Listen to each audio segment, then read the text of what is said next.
योगी कथामृत परमहंस योगानंद। प्रस्तावना W Y Evans Wentz, Jesus college, Oxford. लेखक Tibetan book of the dead, Tibet's great yogi Milarepa, Tibetan yoga and secret doctrines आदि।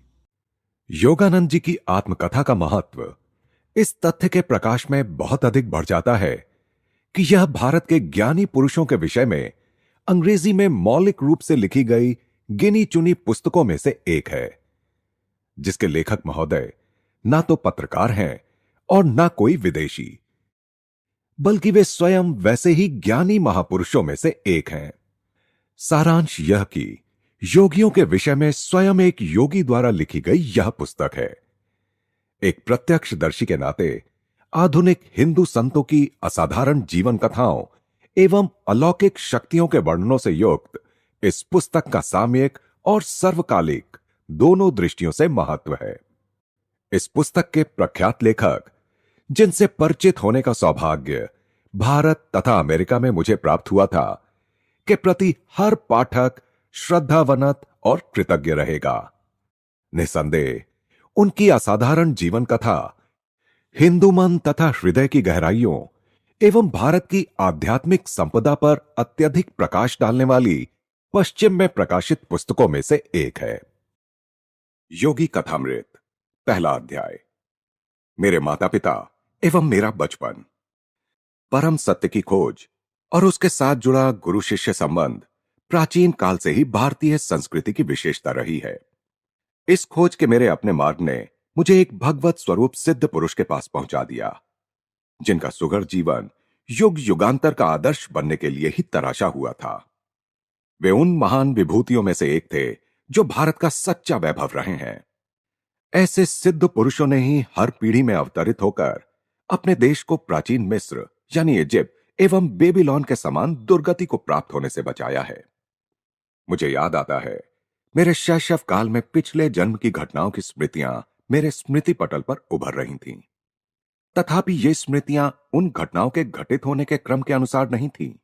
बहुत पहले के एक जन्म की स्पष्ट स्मृतियां मुझ में जागती थीं, जब मैं हिमालय में रहने वाला एक योगी था। अतीत की इन झांकियों ने किसी अज्ञात कड़ी से जुड़कर मुझे भविष्य की भी झलक दिखाई। शिशु अवस्था की असहायता की अवमाननाओं की स्मृति मुझ में अभी भी बनी हुई है। चल फिर पाने में और अपनी भावनाओं को मुक्त रूप से व्यक्त कर पाने में असमर्थ होने के कारण मैं विक्षुब्ध रहता था। अपने शरीर की अक्षमताओं का भान होते ही प्रार्थना की लहरें मेरे भीतर उठने लगती थीं। मेरे व्याकुल भाव अनेक भाषाओं के शब्दों में मेरे मन में व्यक्त होते थे। विविध भाषाओं के आंतरिक संभ्रम के बीच मैं धीरे धीरे अपने लोगों के बंगाली शब्द सुनने का अभ्यस्त होता गया। यह थी शिशु मस्तिष्क की मन बहलाने की सीमा, जिसे बड़े लोग केवल खिलौनों और अंगूठा चूसने तक ही सीमित मानते हैं।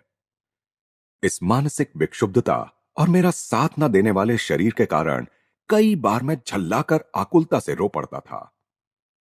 मेरी आकुलता पर परिवार में सबको होने वाला विस्मय मुझे याद है। सुखद स्मृतियां भी अनेक हैं। मेरी मां का दुलार और तुतलाने तथा लड़खड़ा के चलने के मेरे आरंभिक प्रयास। इन आरंभिक सफलताओं को सामान्यतः जल्दी ही भुला दिया जाता है, परंतु फिर भी ये आत्मविश्वास की स्वाभाविक आधारशिलाएं होती हैं। मेरी इन सुदूरगामी स्मृतियों का होना कोई अपूर्व बात नहीं है। अनेक योगियों के विषय में ज्ञात है कि उन्होंने जन्म मृत्यु के नाटकीय अवस्था परिवर्तन में भी अपने आत्मबोध को बनाए रखा। यदि मनुष्य केवल शरीर होता तो निसंशय उसकी मृत्यु के साथ ही उसका अस्तित्व समाप्त हो जाता। किंतु यदि युग युगांतर से सिद्ध महात्माओं ने सत्य प्रतिपादित किया है, तो मानव मूलतः अशरीरी सर्वव्यापी आत्मा है। शैशवावस्था की सुस्पष्ट स्मृतियों का होना विलक्षण तो है, किंतु ऐसी घटनाएं अति दुर्लभ भी नहीं। अनेक देशों में यात्रा करते हुए मैंने अनेक सत्यनिष्ठ स्त्री पुरुषों के मुख से उनकी शैशवावस्था की स्मृतियां सुनी हैं। मेरा जन्म पूर्वोत्तर भारत में हिमालय पर्वत श्रेणी के निकट स्थित गोरखपुर में 5 जनवरी 1893 ईस्वी को हुआ था। वहीं मेरे जीवन के पहले 8 वर्ष व्यतीत हुए थे। हम 8 बच्चे थे, 4 भाई और 4 बहनें। मैं मुकुंदलाल घोष, भाइयों में दूसरा और माता पिता की चौथी संतान था। मेरे माता पिता बंगाली क्षत्रिय थे। दोनों ही संत प्रकृति के थे। उनके शांत एवं शालीन दाम्पत्य प्रेम में कभी कोई अनर्थक व्यवहार व्यक्त नहीं हुआ। माता पिता के बीच आपसी सामंजस्य चारों ओर चलने वाले 8 नन्हे जीवों के कोलाहल का शांत केंद्र था। मेरे पिता श्री भगवती चरण घोष स्वभाव से दयालु, गंभीर और कभी-कभी कठोर थे। उनसे अत्यंत प्यार करते हुए भी हम बच्चे उनसे आदर युक्त दूरी बनाए रखते थे। वे असाधारण गणितज्ञ और तर्कशास्त्र वेत्ता थे और मुख्यतः अपनी बुद्धि से ही काम लेते थे। किंतु मां तो स्नेह की देवी थी और हमें केवल प्रेम के द्वारा ही सिखाती थी। मां के देहांत के पश्चात पिताजी अपनी आंतरिक कोमलता अधिक स्पष्ट रूप से व्यक्त करने लगे। तब मैंने देखा कि उनकी आंखों में प्रायः मेरी मां की आंखों की झलक दिखाई पड़ती थी। मां के सानिध्य में हम बच्चों का बचपन में ही धर्म ग्रंथों के साथ कटु मधुर परिचय हो गया। अनुशासन की आवश्यकता पड़ने पर मां रामायण और महाभारत से प्रसंगोचित कहानियां हमें सुनाती थीं। ऐसे अवसरों पर डांट और शिक्षा दोनों ही साथ साथ चलते थे। पिताजी के प्रति आदर के प्रतीक स्वरूप कार्यालय से उनके घर आने पर उनका स्वागत करने के लिए शाम में मां हम बच्चों को कपड़े आदि पहनाकर ध्यानपूर्वक तैयार करती थी। पिताजी भारत की तत्कालीन बड़ी कंपनियों में से एक बंगाल नागपुर रेलवे यानी बीएनआर में उपाध्यक्ष यानी वाइस प्रेसिडेंट के समकक्ष पद पर कार्यरत थे। यात्रा उनके कार्य का एक हिस्सा थी। हमारा परिवार मेरे बाल्यकाल में अनेक शहरों में रहा। मां गरीबों की सहायता के लिए सदा तत्पर रहती थी। पिताजी भी इस मामले में करुणापूर्ण दृष्टिकोण रखते थे, परंतु अपनी आर्थिक सीमा के अंदर ही व्यय करना पसंद करते थे। एक बार 15 दिनों में मां ने गरीबों को खिलाने में पिताजी की मासिक आय से अधिक रकम खर्च कर दी। इस पर पिताजी ने मां से कहा, मैं तुमसे केवल इतना ही कहना चाहता हूं कि कृपा करके अपना दान धर्म उचित सीमा के अंदर करो। मां को अपने पति की यह सौम्य उलाहना भी व्यथाजनक लगी। बच्चों को किसी प्रकार के मतभेद का कोई आभास दिए बिना मां ने एक घोड़ा गाड़ी मंगवाई। नमस्कार, मैं अपने मायके जा रही हूं। प्राचीन धमकी। हम लोग चकित होकर विलाप करने लगे। उसी समय संयोगवश हमारे मामा वहां आ गए। उन्होंने पिताजी के कान में फुसफुसाकर धीरे से कोई परामर्श दिया। निसंशय सदियों से चला आ रहा कोई उपाय। पिताजी के कुछ संधिजनक स्पष्टीकरण के बाद मां ने खुशी खुशी घोड़ा गाड़ी लौटा दी। अपने माता पिता के बीच मेरे द्वारा देखे गए एकमात्र विवाद का इस प्रकार अंत हुआ। परंतु एक विशेष संवाद मुझे याद आता है। कृपया अभी अभी घर पर आई एक असहाय महिला को देने के लिए मुझे 10 रुपए दीजिए। मां की मुस्कुराहट में मनाने की अपनी एक शक्ति थी। 10 किस लिए? 1 रुपया काफी है। पिताजी ने इसके साथ एक औचित्य समर्थन भी जोड़ दिया। जब मेरे पिताजी और दादा दादी की अचानक मृत्यु हो गई, तब मैंने गरीबी को पहली बार अनुभव किया। मीलों चलकर स्कूल जाने से पहले मेरा नाश्ता होता था केवल एक छोटा केला। कॉलेज पहुंचने तक मेरी अवस्था इतनी बुरी हो गई कि मैंने एक धनी न्यायाधीश से मासिक 1 रुपए की सहायता के लिए प्रार्थना की। उसने यह कहते हुए मना कर दिया कि 1 रुपया भी मूल्यवान होता है। मां के हृदय से तत्काल तर्क उभरा, उस 1 रुपए के मना किए जाने की आपको कितनी कड़वी याद है। क्या आप चाहते हैं कि यह महिला भी आपके द्वारा इन 10 रुपयों को मना किए जाने की वैसी ही दुखद स्मृति अपने मन में रखे जिनकी उसे तीव्र आवश्यकता है? तुम जीती। पराभूत पति की सनातन भाव भंगिमा के साथ पिताजी ने अपना बटुआ खोला और कहा, यह लो 10 रुपए का नोट। उस महिला को यह मेरी शुभकामनाओं सहित दे दो। किसी भी नए प्रस्ताव पर पहले नहीं कह देना पिताजी का स्वभाव था। इतनी सहजता से मां की सहानुभूति जगाने वाली उस अपरिचिता के प्रति पिताजी का रवैया उनकी स्वभावगत सतर्कता का एक उदाहरण था। तत्क्षण कोई बात स्वीकार कर लेने में अनिच्छा वस्तुतः सोच विचार के बाद निर्णय के सिद्धांत का पालन मात्र है। मैंने सदा ही देखा कि पिताजी उचित और संतुलित निर्णय लेते थे। यदि मैं अपने अनेकानेक अनुरोधों के पक्ष में एक दो अच्छे तर्क प्रस्तुत कर देता, तो वे सदा ही मेरी इच्छा पूरी कर देते, चाहे वह इच्छा छुट्टियों में भ्रमण यात्रा की हो या नई मोटरसाइकिल की। अपने बच्चों के बाल्यकाल में पिताजी अनुशासन में उनके साथ दृढ़ता बरतते थे, परंतु स्वयं किसी वैरागी की तरह सरल सात्विक जीवन व्यतीत करते थे। उदाहरणार्थ, वे कभी थिएटर नहीं गए, बल्कि विभिन्न आध्यात्मिक साधनाओं में और भगवत गीता पढ़ने में ही उन्हें आनंद आता था। उन्होंने सारे सुखोपभोगों का त्याग कर दिया था, यहां तक कि वे जूतों की एक जोड़ी का भी तब तक प्रयोग करते थे जब तक कि वह बिल्कुल ही प्रयोग न करने योग्य न हो जाए। मोटर कारें साधारण चलन में आ जाने के बाद उनके बेटों ने कारें खरीद लीं, परंतु पिताजी प्रतिदिन अपने ऑफिस जाने के लिए ट्राम गाड़ी की सवारी में ही संतुष्ट रहे। सत्ता या वर्चस्व प्राप्त करने के लिए धन संचय करने में पिताजी को कोई रुचि नहीं थी। कोलकाता अर्बन बैंक का गठन करने के बाद स्वयं अपने लाभ के लिए उसके शेयर रखने से उन्होंने इनकार कर दिया। उनकी इच्छा तो अपने अतिरिक्त समय में केवल अपने नागरिक कर्तव्य का निर्वाह करने की थी। पिताजी के पेंशन लेकर सेवानिवृत्त होने के कई वर्षों बाद बंगाल नागपुर रेलवे के बही खातों की जांच करने के लिए इंग्लैंड से एक अकाउंटेंट महोदय भारत आए। विस्मित जांच अधिकारी ने देखा कि पिताजी ने उचित समय पर अदा न किए गए किसी बोनस के लिए कभी कोई आवेदन नहीं किया था। उन्होंने कंपनी को बताया, इन्होंने अकेले 3 आदमियों के बराबर काम किया है। पिछली क्षतिपूर्ति स्वरूप इनका 1,25,000 रुपया कंपनी से निकलता है। कंपनी के कोषाध्यक्ष ने उक्त रकम का चेक पिताजी को भेज दिया, पर मेरे पिताजी ने इस घटना को इतना नगण्य माना कि वे परिवार को इसकी सूचना देना भी भूल गए। बहुत बाद में मेरे सबसे छोटे भाई विष्णु ने बैंक द्वारा दिए गए विवरण में इतनी बड़ी धनराशि जमा देखकर पिताजी से इसके बारे में पूछा था। भौतिक लाभ में इतना उल्लसित क्यों हो? पिताजी ने कहा, संभाव को जिसने अपना लक्ष्य बना लिया हो, वह ना तो किसी लाभ से उल्लसित होता है, ना ही किसी हानि से दुखी। वह जानता है कि मनुष्य इस संसार में खाली हाथ आता है और खाली हाथ ही जाता है। अपने वैवाहिक जीवन में पदार्पण करने के शीघ्र बाद ही मेरे माता पिता एक महान गुरु बनारस के लाहिड़ी महाशय के शिष्य हो गए। इस संपर्क से पिताजी के पहले से ही विरक्त स्वभाव को और बल मिला। मां ने एक बार मेरी सबसे बड़ी बहन रोमा को एक उल्लेखनीय बात बताई। तुम्हारे पिताजी और मैं संतान प्राप्ति के लिए वर्ष में मात्र एक बार पति पत्नी के रूप में साथ सोते हैं।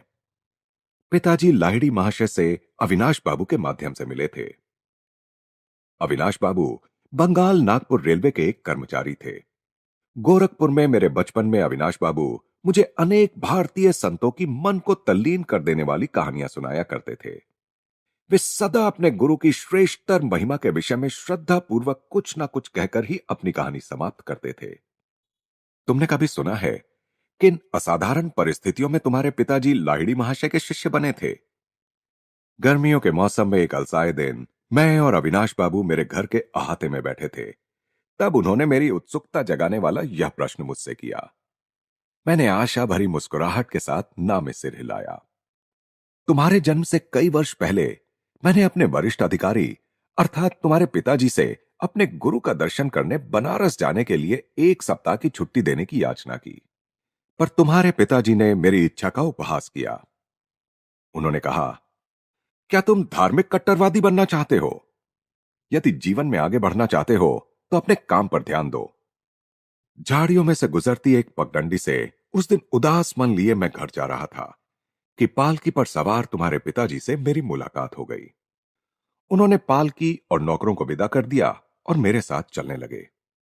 मुझे सांत्वना देने के लिए वे सांसारिक सफलता के लिए प्रयास करने के लाभ मुझे समझाने लगे, पर मैं उनकी बातें बेमन होकर सुन रहा था।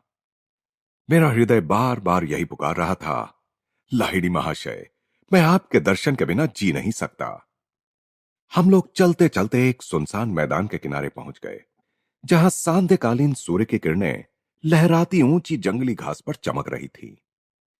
हम लोग उस मनोरम दृश्य को देखने के लिए रुक गए। वहां उस मैदान में हमसे कुछ ही गज की दूरी पर मेरे महान गुरु अकस्मात प्रकट हो गए। उनका स्वर वातावरण में गूंज उठा, भगवती, तुम अपने कर्मचारी के प्रति अत्यंत कठोर हो। इसके साथ ही वे जिस रहस्यमय ढंग से प्रकट हुए थे, उसी रहस्यमय ढंग से अंतर्धान हो गए। मैं जमीन पर घुटने टेक कर लाहिड़ी महाशय पुकार रहा था। कुछ क्षणों के लिए तुम्हारे पिताजी स्तंभित हो गए। अविनाश, मैं न केवल तुम्हें छुट्टी दे रहा हूं, बल्कि वाराणसी जाने के लिए मैं स्वयं भी छुट्टी ले रहा हूं। तुम्हारी सहायता करने के लिए जब चाहे अपनी इच्छा के अनुसार प्रकट होने की शक्ति रखने वाले इन महान लाहिड़ी महाशय के दर्शन मुझे करने ही होंगे। मैं अपनी पत्नी को भी साथ लूंगा और इन महान गुरु से प्रार्थना करूंगा कि वे हमें अपने आध्यात्मिक पथ में दीक्षित करें। क्या तुम हम दोनों को उनके पास ले चलोगे? अवश्य। अपनी प्रार्थना के इस चमत्कारपूर्ण उत्तर को पाकर और घटनाओं के इतने शीघ्र अनुकूल मोड़ लेने पर मेरा मन आनंद से गदगद हो उठा था। अगले दिन शाम को तुम्हारे माता पिता और मैं रेलगाड़ी से वाराणसी के लिए चल पड़े। अगले दिन हम लोग वहां पहुंचे तो कुछ दूर तक घोड़ागाड़ी से गए और फिर तंग गलियों में से चलते हुए मेरे गुरु के घर पहुंचे। उनका घर आसानी से दिखाई नहीं पड़ता था। उनकी छोटी सी बैठक में प्रवेश करने पर वहां हमेशा की तरह पद्मासन में बैठे हुए गुरुदेव को हमने प्रणाम किया। उन्होंने अपनी हृदय वेदी आंखें झपकाईं और उन्हें तुम्हारे पिताजी पर स्थिर कर दिया। भगवती, तुम अपने कर्मचारी के प्रति अत्यंत कठोर हो। 2 दिन पहले घास भरे मैदान में कहे हुए वही शब्द उन्होंने फिर से दोहराए। फिर उन्होंने आगे कहा, मुझे खुशी है कि तुमने अविनाश को आने की अनुमति दी और साथ में तुम भी अपनी पत्नी को साथ लेकर यहां आ गए। तुम्हारे माता पिता को अत्यंत आनंद हुआ कि गुरुदेव ने उन्हें क्रिया योग की दीक्षा दी। उस पवित्र दर्शन के अविस्मरणीय दिन से ही तुम्हारे पिताजी और मैं गुरु भाई के रिश्ते से घनिष्ठ मित्र रहे हैं। लाहिड़ी महाशय ने तुम्हारे जन्म में विशेष रुचि दिखाई थी। तुम्हारा जीवन निश्चय ही स्वयं उनके जीवन के साथ जुड़ा रहेगा। गुरुदेव का आशीर्वाद कभी निष्फल नहीं होता। मेरे जन्म के थोड़े ही दिन बाद लाहिड़ी महाशय ने इस जगत से प्रस्थान कर लिया। पिताजी का जहां जहां भी स्थानांतरण होता था, वहां वहां लाहिड़ी महाशय की एक सुंदर अलंकृत फ्रेम में सजी हुई फोटो हमारे पूजा घर में देवताओं के चित्रों और मूर्तियों के साथ विराजमान रहती थी। लगभग रोज ही सुबह और शाम को मां और मैं उस पूजा वेदी के सामने ध्यान लगाकर बैठते थे और चंदन से पुष्प अर्पण करते थे।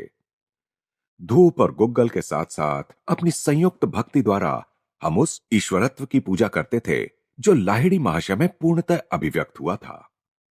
उनकी उस फोटो का मेरे जीवन पर जबरदस्त प्रभाव पड़ा। जैसे जैसे मैं बड़ा होता गया, वैसे वैसे मेरे मन में उस महान गुरु का विचार अधिक दृढ़ होता गया। ध्यान में प्रायः मैं देखता कि उनकी छवि उस छोटे से फ्रेम से बाहर आ गई है और जीवित रूप धारण कर मेरे सामने बैठ गई है। जब मैं उनके ज्योतिर्मय शरीर के चरणों का स्पर्श करने का प्रयास करता, तब वे बदलकर पुनः चित्र बन जाते।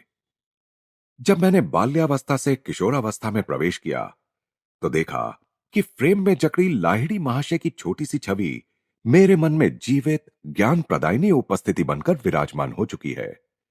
किसी उलझन या परीक्षा की घड़ी में मैं प्रायः उनसे प्रार्थना करता और अपने अंतर में उनका सांत्वनादायक मार्गदर्शन पाता।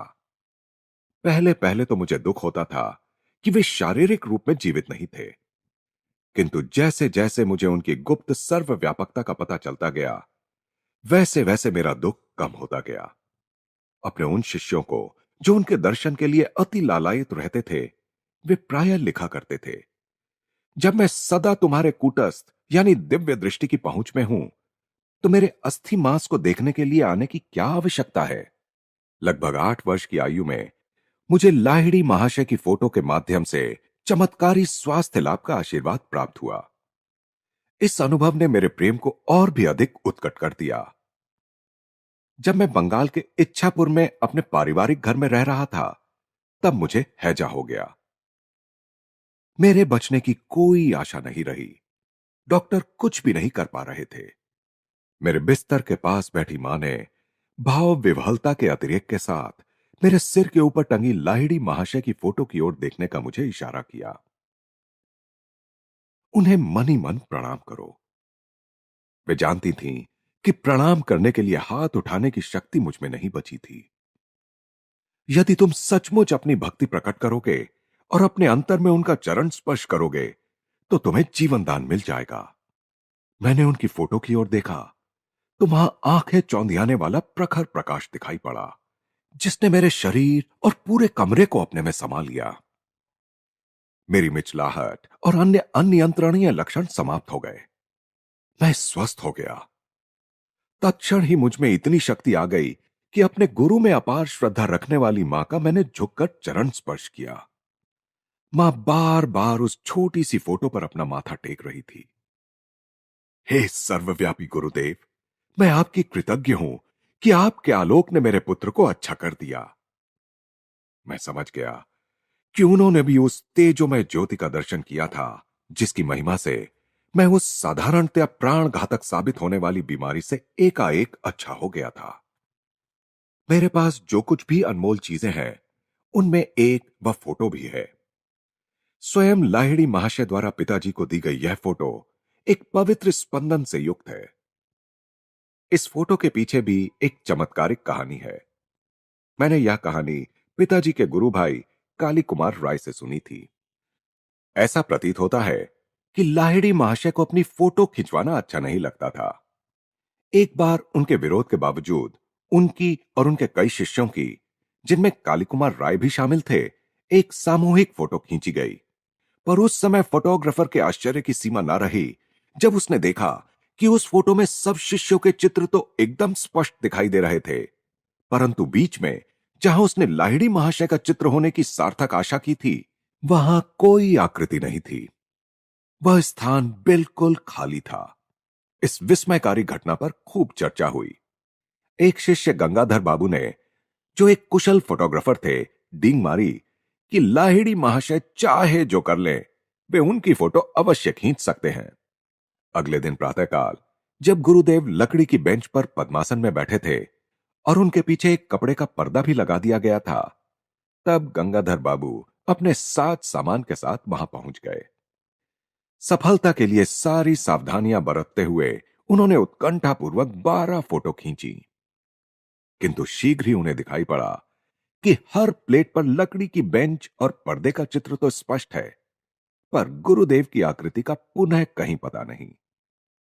गंगाधर बाबू का अभिमान चूर चूर हो गया। अश्रु बहाते हुए वे दौड़े दौड़े लाहिड़ी महाशय के पास पहुंचे। कई घंटों के बाद लाहिड़ी महाशय ने इस सार गर्भित वाक्य के साथ अपना मौन तोड़ा। मैं ब्रह्म हूं। क्या तुम्हारा कैमरा सर्वव्यापी अगोचर का चित्र खींच सकता है? गंगाधर बाबू ने कहा, मैं देख रहा हूं कि नहीं खींच सकता, परंतु हे सर्वज्ञ गुरुदेव, आपके देह मंदिर की एक फोटो प्राप्त करने की बहुत इच्छा है। मेरी दृष्टि संकुचित रही है। आज तक मैं यह नहीं समझ पाया था कि आप में ब्रह्म पूर्ण रूप से वास करता है। फिर कल सुबह आओ, मैं तुम्हारे कैमरे के सामने बैठकर फोटो खिंचवा लूंगा। पुनः फोटोग्राफर ने अपना कैमरा फोकस किया। इस बार अगोचर रहस्यमयता के आवरण से रहित उस पवित्र महापुरुष की आकृति प्लेट पर स्पष्ट रूप से उभर आई। गुरुदेव ने इसके बाद कभी अपनी कोई फोटो नहीं खिंचवाई, कम से कम मैंने नहीं देखी। वही फोटो इस पुस्तक में छपी है। सांचे में ढली लाहिड़ी महाशय की मुखाकृति से कुछ पता नहीं चल पाता कि वे किस कुल वंश के थे। उनकी रहस्यमय मुस्कान में ईश्वर साक्षात्कार के आनंद की कुछ कुछ झलक दिखाई देती है। बाह्य जगत में नाम मात्र की रुचि का संकेत देती उनकी अर्धोन्मीलित आंखें आंतरिक परमानंद का संकेत करती हुई आधी बंद भी हैं। इस जगत के क्षुद्र प्रलोभनों से अलिप्त वे आध्यात्मिक सहायता के लिए अपने पास आने वाले जिज्ञासुओं की आध्यात्मिक समस्याओं के प्रति सतत पूर्ण जागरूक रहते थे। गुरुदेव के चित्र की महिमा से स्वास्थ्य लाभ करने के थोड़े दिन बाद ही मुझे एक प्रभावकारी दिव्य दर्शन हुआ। एक दिन प्रातः अपने बिछौने पर बैठा मैं एक गहन दिवा स्वप्न में डूब गया। बंद आंखों के अंधकार के पीछे क्या है, यह अनुसंधानात्मक विचार बड़े वेग से मेरे मन में उभर आया। तत्क्षण ही मेरी अंतर्दृष्टि के सामने प्रखर प्रकाश कौंध गया। मेरे ललाट में विस्तीर्ण दीप्तिमान पट पर पर्वत गुफाओं में ध्यानस्थ बैठे संतों की आकृतियां छोटे छोटे चलचित्रों की भांति प्रकट होने लगीं। आप लोग कौन हैं? मैंने उच्च स्वर में पूछा। हम हिमालय के योगी हैं। इस दिव्य उत्तर का आनंद वर्णनातीत था। मेरा हृदय पुलकित हो उठा। आह, मैं भी हिमालय में आकर आपके जैसा बनना चाहता हूं। दृश्य अंतर्धान हो गया, परंतु रजत किरणें मंडलाकार में अनंत की ओर विस्तृत होती गईं। यह अद्भुत आलोक क्या है? मैं ईश्वर हूं। मैं प्रकाश हूं। यह ध्वनि बादलों की सौम्य बुदबुदाहट जैसी थी। मैं आपके साथ एकाकार होना चाहता हूं। यद्यपि वह ईश्वरीय आनंद क्रमशः क्षीण होता गया, पर उससे मैं ब्रह्म की स्थायी खोज की विरासत प्राप्त करने में सफल हुआ। ईश्वर शाश्वत नित्य नवीन आनंद है। यह स्मृति मेरे हृदय पटल पर इस अनुभव के बाद लंबे समय तक बनी रही। बचपन की एक अन्य स्मृति असाधारण है और उल्लेखनीय भी है, क्योंकि उसका चिन्ह आज भी मेरे हाथ पर है। एक दिन प्रातः समय मैं और मेरी बड़ी बहन उमा अपने गोरखपुर के घर के अहाते में नीम के पेड़ के नीचे बैठे थे। आसपास के तोतों को नीम के पके फल खाते मैं निहार रहा था, और बीच में जो समय मिलता उसमें उमा दीदी मुझे बंगाली की पहली पुस्तक पढ़ने में मदद कर रही थीं। उमा दीदी ने अपने पैर पर फोड़ा होने की बात बताई और वो उस पर लगाने के लिए मरहम की एक डिबिया ले आई। मैंने उसमें से थोड़ा मरहम लेकर अपने हाथ पर लगा लिया। तुम निरोग हाथ पर मरहम क्यों लगा रहे हो? बात ऐसी है दीदी, मुझे लग रहा है कि कल मुझे यहां फोड़ा होने वाला है। चल, झूठा कहीं का। दीदी, जब तक तुम कल सुबह क्या होता है यह देख नहीं लेती, तब तक मुझे झूठा नहीं कह सकती। मुझे क्रोध आ गया। उमा पर उसका कोई असर नहीं पड़ा और उसने 3 बार अपने व्यंग्य को दोहराया। एक दृढ़ निश्चय मेरी आवाज में ध्वनित होने लगा जब मैंने धीरे धीरे कहना शुरू किया। मैं अपनी इच्छा शक्ति के बल के साथ कहता हूं कि कल मेरे हाथ पर इसी जगह एक काफी बड़ा फोड़ा निकल आएगा और तुम्हारा फोड़ा सूजकर दुगना हो जाएगा। सुबह मेरे हाथ पर एक बहुत बड़ा फोड़ा निकल आया और उमा का फोड़ा आकार में दुगना हो गया। मेरी बहन चीखती हुई मां के पास भागी। मां, मुकुंद जादू टोना करना सीख गया है। मां ने गंभीर होकर मुझसे कहा कि हानि करने के लिए मैं शब्द शक्ति का प्रयोग कभी ना करूं। मैंने मां का वह उपदेश सदा ही याद रखा है और उसका पालन किया है। मेरे फोड़े का इलाज चीरे से हुआ। डॉक्टर के चीरे से बना चिन्ह आज भी मौजूद है। मेरे दाहिने हाथ पर मनुष्य के शब्द की शक्ति का नित्य स्मरण दिलाता हुआ यह चिन्ह स्मारक के रूप में विद्यमान है। गहरी एकाग्रता के साथ उमा को कहे गए उन साधारण एवं प्रकटतः हानि रहित प्रतीत होने वाले शब्दों में बम के सदृश विस्फोट कर निश्चित परिणाम उत्पन्न करने की, यद्यपि परिणाम हानिकर थे, पर्याप्त शक्ति निहित थी। बाद में मेरी समझ में आया कि किसी के जीवन को संकट से बचाने के लिए वाणी की विस्फोटक स्पंदन शक्ति का सदुपयोग किया जा सकता है और इस प्रकार बिना चिन्ह या कष्ट रहित शल्य चिकित्सा की जा सकती है। हमारा परिवार पंजाब के लाहौर शहर में स्थानांतरित हुआ। वहां मैंने देवी काली के रूप में जगन माता का एक चित्र प्राप्त किया। हमारे घर की बालकनी में इस चित्र का अनौपचारिक मंदिर बना। मेरे मन में अनायास ही यह निश्चित विश्वास पैदा हो गया कि उस पवित्र स्थान पर की गई मेरी किसी भी प्रार्थना को पूर्ति का ताज पहना दिया जाएगा। एक दिन वहां उमा के साथ खड़े होकर मैं 2 लड़कों को 2 घरों की छतों पर पतंग उड़ाते देख रहा था। इन दोनों घरों और हमारे घर के बीच एक बहुत ही संकरी गली थी। तुम आज इतने चुप क्यों हो? उमा ने खेल खेल में मुझे धक्का देकर पूछा। मैं यह सोच रहा हूं कि कितनी अद्भुत बात है कि मैं जो भी मांगता हूं जगन माता मुझे दे देती हैं। मैं समझती हूं वो तुम्हें वे दोनों पतंगे भी दे देंगी। मेरी बहन उपहास की हंसी हंसते हुए बोली। क्यों नहीं? मैंने उन पतंगों को पाने के लिए मौन प्रार्थना शुरू कर दी। भारत में धागों पर मांझा यानी गोंद और शीशे का चूर्ण लगाकर पतंगों का खेल खेला जाता है। प्रत्येक पतंग उड़ाने वाला अपने प्रतिद्वंद्वी की पतंग काटने का प्रयास करता है। कटी हुई पतंग छतों के ऊपर से जाती है, तब उसे पकड़ने में बड़ा मजा आता है। उमा और मैं ऐसी बालकनी में खड़े थे जिसके ऊपर छत थी और दोनों ओर दीवारें भी थीं। इसलिए किसी कटी पतंग का हमारे हाथ आना असंभव प्रतीत होता था, क्योंकि स्वाभाविक तौर पर उसका धागा छत के ऊपर ही लटकता हुआ आगे निकल जाता। गली के उस पार पतंग उड़ाने वालों ने अपना खेल शुरू किया। एक धागा कट गया, तत्क्षण ही पतंग मेरी दिशा में लपकी। अचानक हवा बंद हो जाने के कारण वह पतंग एक क्षण के लिए स्थिर हो गई और इसी बीच उसका धागा सामने वाले घर के ऊपर उगे नागफनी के एक पौधे में उलझ गया। मेरे पकड़ने के लिए एक पूरा फंदा बन गया। मैंने यह पुरस्कार उमा को सौंप दिया। यह तो केवल एक असाधारण संयोग था, न कि तुम्हारी प्रार्थना का उत्तर। यदि वह दूसरी पतंग भी तुम्हारे पास आ जाए तो मैं मानूंगी।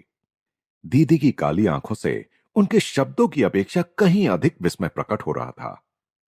मैंने तीव्रता से अपनी प्रार्थनाएं जारी रखीं।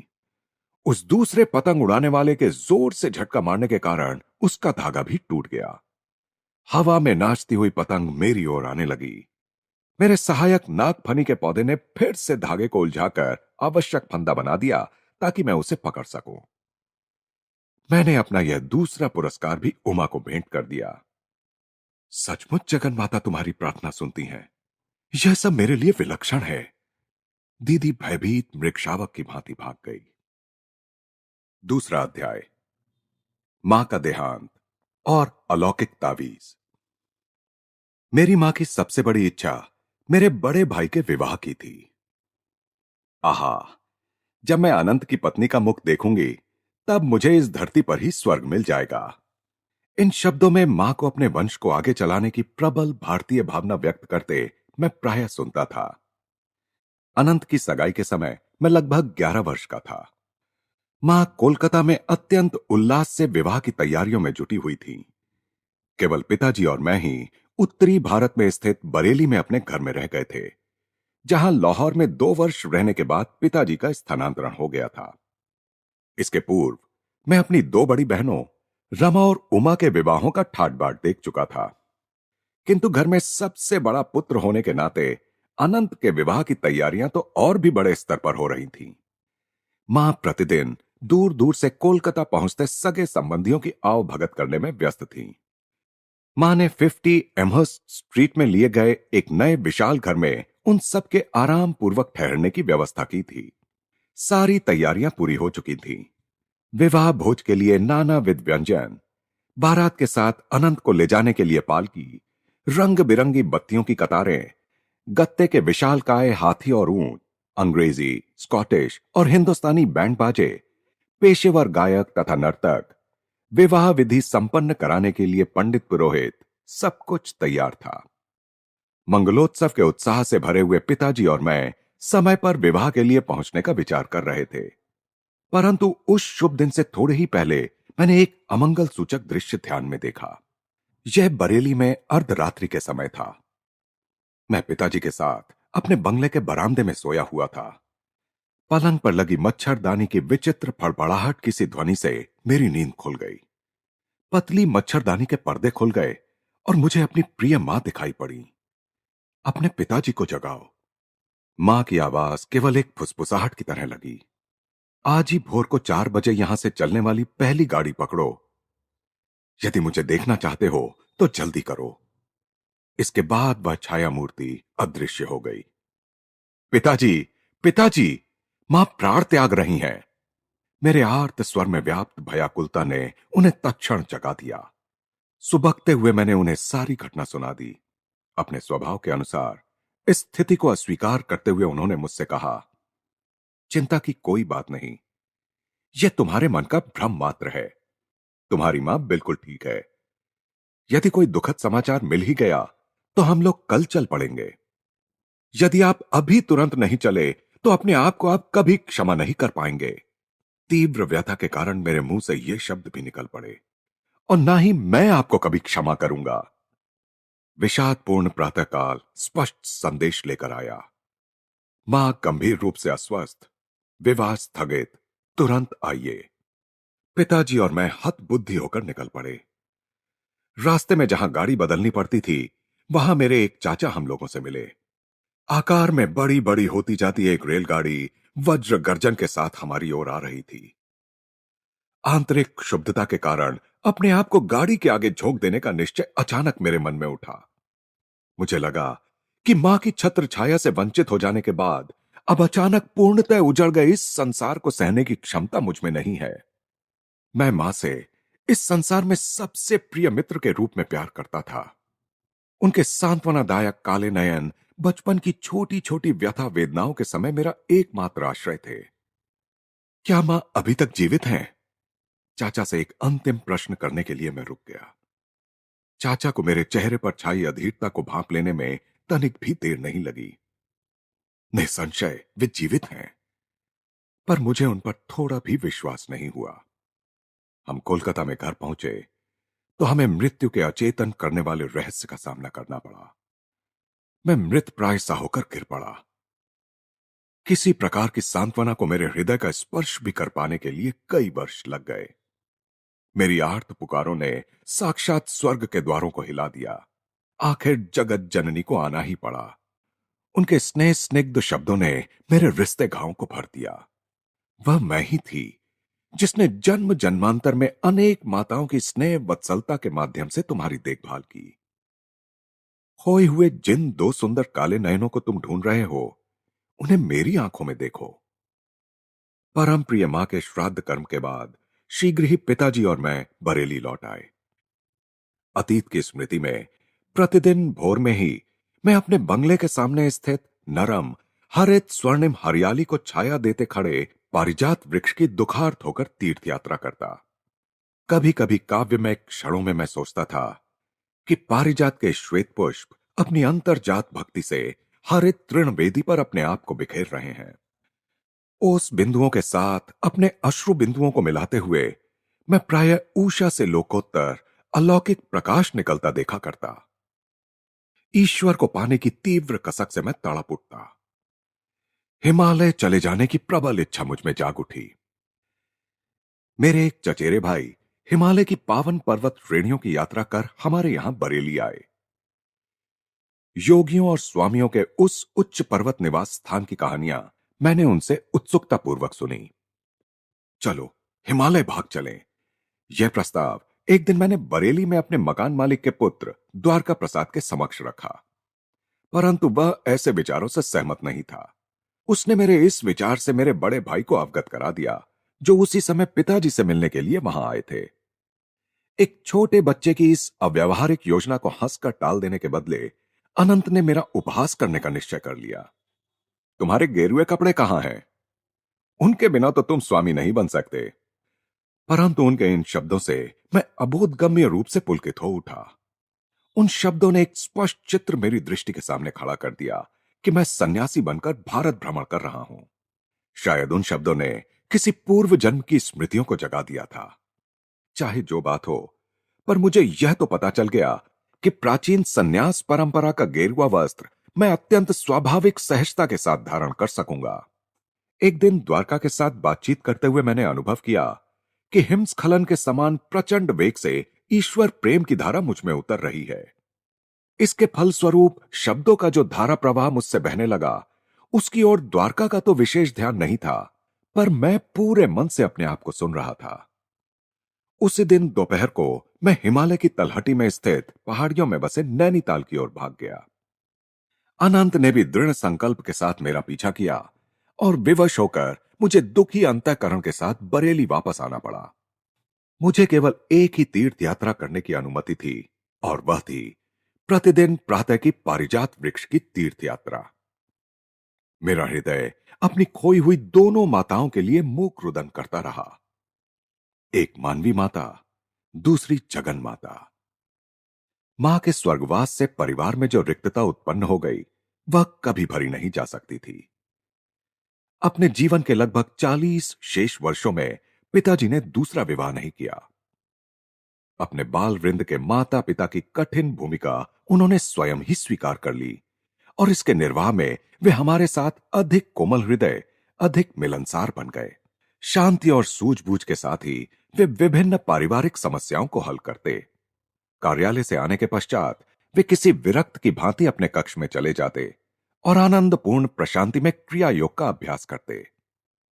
मां के स्वर्गवास के बहुत समय बाद मैंने ऐसी छोटी छोटी बातों का ध्यान रखने के लिए एक अंग्रेज परिचारिका को रखने का प्रयास किया, ताकि पिताजी को कुछ आराम मिल सके। परंतु पिताजी ने सिर हिला हिलाकर अपनी असहमति प्रकट की। तुम्हारी मां के साथ ही मेरी सेवा का अंत हो गया। आजीवन एक पत्नी परायणता के भाव में उनकी आंखें खो गईं। मैं किसी भी अन्य स्त्री की सेवा ग्रहण नहीं करूंगा। मां के गुजर जाने के 14 महीने बाद मुझे ज्ञात हुआ कि वह मेरे लिए एक महत्वपूर्ण संदेश छोड़ गई हैं। उनके अंतिम समय अनंतदा उनके पास उपस्थित थे और उन्होंने उनके शब्दों को लिख लिया था। यद्यपि मां ने वह संदेश मुझे 1 वर्ष में दिए जाने का निर्देश दिया था, तथापि मेरे भाई ने उसमें विलंब कर दिया था। उन्हें शीघ्र ही मां द्वारा उनके लिए पसंद की हुई कन्या से विवाह करने के लिए बरेली से कोलकाता प्रस्थान करना था।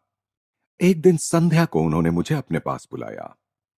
मुकुंद, तुम्हें यह विलक्षण समाचार देने में मैं आनाकानी करता रहा। उनके स्वर में विवशतापूर्ण समर्पण था। मुझे भय था कि इससे तुम्हारी गृह त्याग की इच्छा और भड़क उठेगी, परंतु तुम वैसे भी अभी प्रबल ईश्वर प्रेम से ओतप्रोत हो। अभी हाल ही में जब मैं तुम्हें हिमालय जाते हुए रास्ते से पकड़ लाया, तभी मैंने एक निश्चित संकल्प कर लिया। मुझे किसी भी परिस्थिति में अब अपना पवित्र वचन निभाने में देर नहीं करनी चाहिए। मेरे भाई ने मुझे एक छोटी सी डिबिया दी और मां का संदेश मुझे सुनाया। मां ने कहा था, मेरे प्रिय पुत्र मुकुंद, मेरे ये शब्द तुम्हारे लिए मेरा अंतिम आशीर्वाद हैं। अब वह समय आ गया है जब मुझे तुम्हारे जन्म के पश्चात घटी अलौकिक घटनाओं से तुम्हें अवगत करा देना चाहिए। जब तुम मेरी गोद में एक नन्हे से शिशु मात्र थे, तभी मुझे तुम्हारे निहित मार्ग का पता चल गया था। मैं तब तुम्हें वाराणसी में अपने गुरु के घर ले गई थी। वहां शिष्यों की भीड़ की ओट में लगभग छिपे हुए मैं ध्यानस्थ लाहिड़ी महाशय को कठिनता से देख पा रही थी। तुम्हें थपकियां देते देते मैं मन ही मन प्रार्थना करती जा रही थी कि गुरुदेव को वहां हमारी उपस्थिति का ज्ञान हो जाए और वे तुम्हें आशीर्वाद दें। जब मेरी मूक भक्तिपूर्ण प्रार्थना तीव्र हो गई, तब उन्होंने आंखें खोली और मुझे पास आने का इशारा किया। सभी लोगों ने मुझे रास्ता दिया। मैंने जाकर उन परम पवित्र चरण कमलों में अपना सिर रखा। लाहिड़ी महाशय ने तुम्हें अपनी गोद में ले लिया और आध्यात्मिक दीक्षा के रूप में तुम्हारे ललाट पर अपना हाथ रखा। छोटी मां, तुम्हारा पुत्र एक योगी होगा। एक आध्यात्मिक इंजन बनकर वह अनेक आत्माओं को ईश्वर के साम्राज्य में ले जाएगा। सर्वज्ञ गुरुदेव ने मेरी गुप्त प्रार्थना स्वीकार कर ली। यह देखकर मेरा हृदय आनंद से नाच उठा। तुम्हारे जन्म के कुछ पहले उन्होंने मुझे बताया था कि तुम उनके ही मार्ग पर चलोगे। मेरे पुत्र, बाद में तुम्हें हुए दिव्य आलोक के दर्शन का मुझे और तुम्हारी बड़ी बहन रमा को भी पता चल गया था, क्योंकि हम दोनों उस वक्त साथ के कमरे में तुम्हें अपनी शैया पर निश्चल बैठा देख रही थी। तुम्हारे छोटे से मुखमंडल पर तेज प्रकट हुआ था।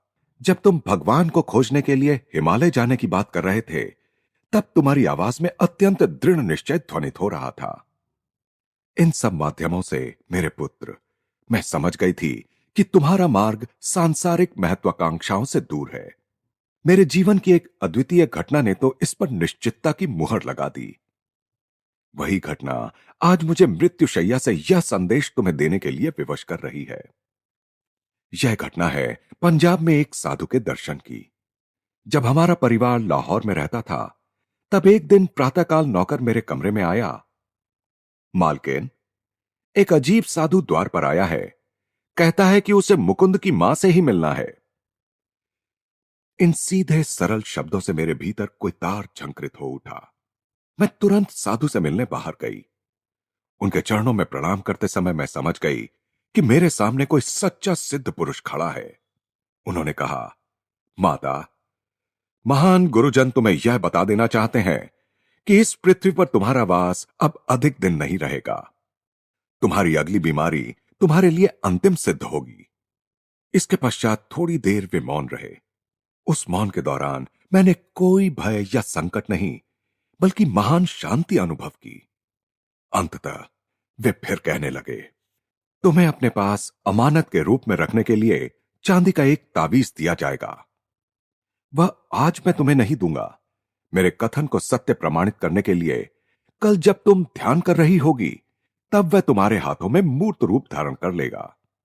जब तुम्हारे मृत्यु की घड़ी निकट आएगी, तब तुम्हें वह तावीज अपने बड़े बेटे अनंत को देकर उसे बताना होगा कि 1 वर्ष तक वह उस तावीज को अपने पास रखे और तत्पश्चात उसे तुम्हारे द्वितीय पुत्र को दे।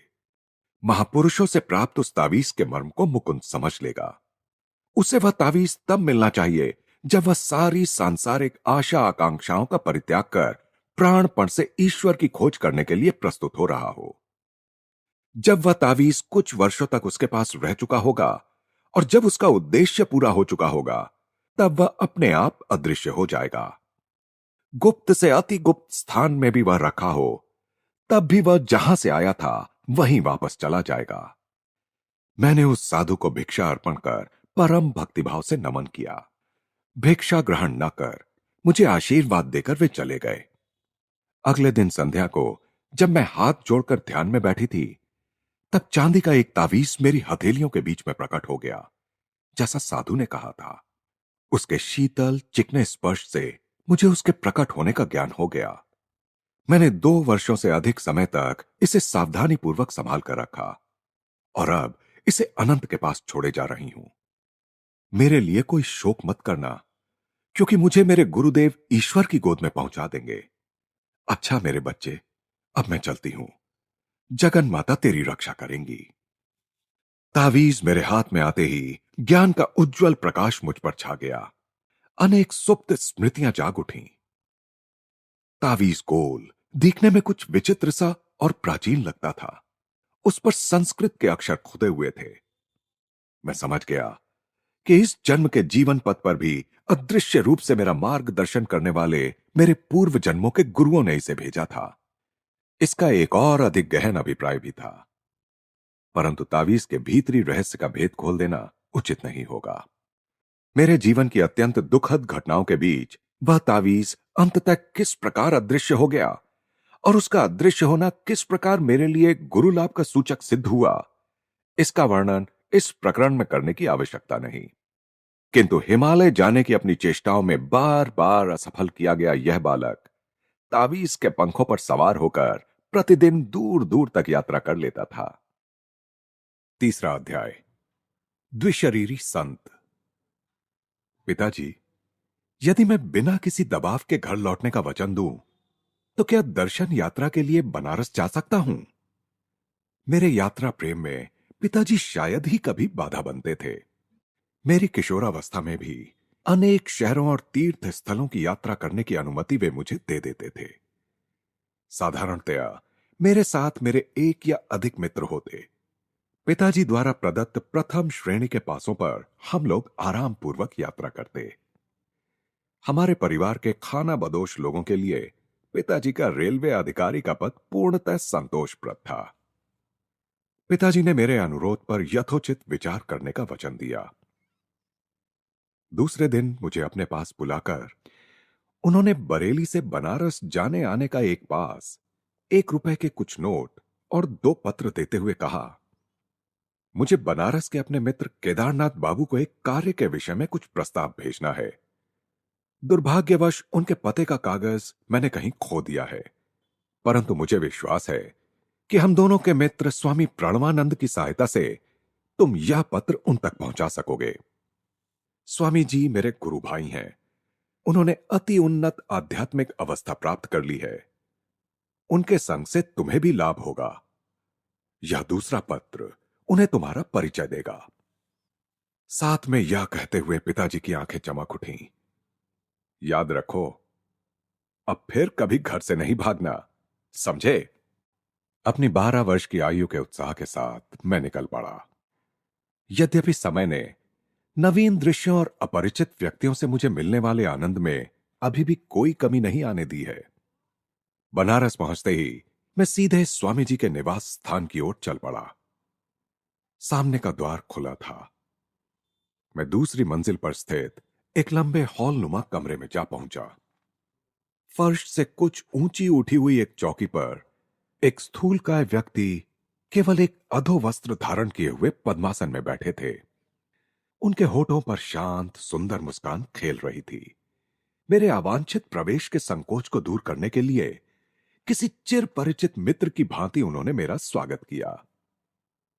बाबा आनंद। बाल सुलभ आवाज में उन्होंने इन शब्दों के साथ मेरा हार्दिक स्वागत किया। मैंने घुटने टेक कर उनका चरण स्पर्श किया। क्या आप ही स्वामी प्रणवानंद जी हैं? उन्होंने हां में सिर हिलाया। तुम भगवती के बेटे हो? इससे पहले कि मुझे अपनी जेब से पिताजी का पत्र निकालने का अवसर भी मिल पाता, उनके शब्द निकल चुके थे। आश्चर्यचकित होकर मैंने पिताजी का उनके लिए दिया हुआ अपना परिचय पत्र निकालकर उनके हाथ में दिया, जो अब निरर्थक जान पड़ता था। तुम्हारे लिए केदारनाथ बाबू को मैं अवश्य ढूंढ निकालूंगा। संत ने पुनः एक बार अपनी अतीन्द्रिय दृष्टि से मुझे विस्मित कर दिया।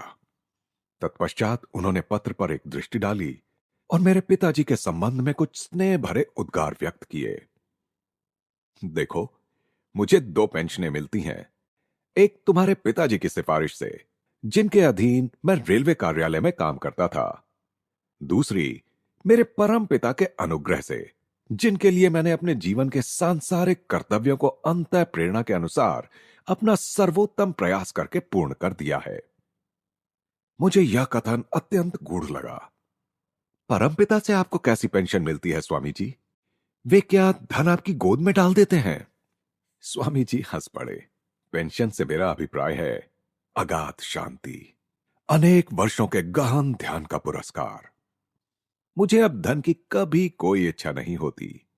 मेरी अत्यल्प भौतिक आवश्यकताओं की पूर्ति हो जाती है। इस दूसरी पेंशन का तात्पर्य तुम बाद में समझ जाओगे। अचानक वार्तालाप बंद कर स्वामी जी गंभीर और निश्चल हो गए। किसी रहस्यमय भाव ने उन्हें आवृत कर लिया। प्रारंभ में तो उनकी आंखें चमक उठीं, जैसे किसी आकर्षक वस्तु को देख रही हों। बाद में निष्प्रभ हो गईं। मैं उनके इस अचानक मौन से उद्विग्न हो गया। उन्होंने अभी तक मुझे यह नहीं बताया था कि मैं अपने पिताजी के मित्र से कैसे मिल सकूंगा।